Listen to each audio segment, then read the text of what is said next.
Hello guys, today I'm gonna show you how to see which type of RAM memory do you need for your PC. So on a Windows machine is very simple to do it. Go right click on start and go task manager, go to performance, and here you can see how much RAM I have, and this is the type which I have, DDR3, or you will have DDR4, or you will see which one do you have. If however you don't see this which type do you have RAM, or you don't see this memory tab, close this and go to your browser and go to Google and you type here CPUZ like this.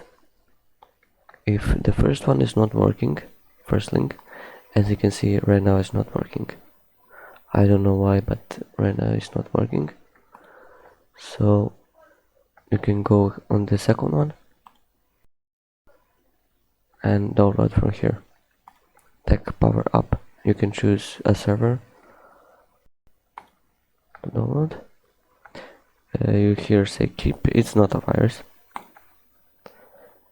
and you can just launch it. Click on run. Yes, I accept all this installed program.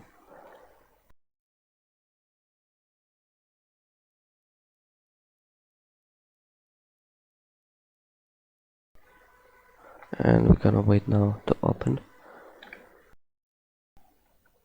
If it's not opening, you go start, or you will see where you installed.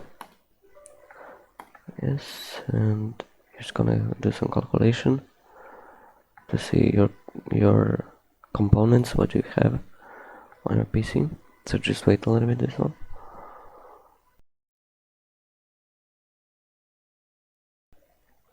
So here are the components that we have. You go to memory, and here you will see the type of RAM that you have for your PC, and the frequency and everything here are listed. So that's pretty much it. Hopefully I helped you. Subscribe for more videos like this, ask any questions do you have, and that's it. Bye.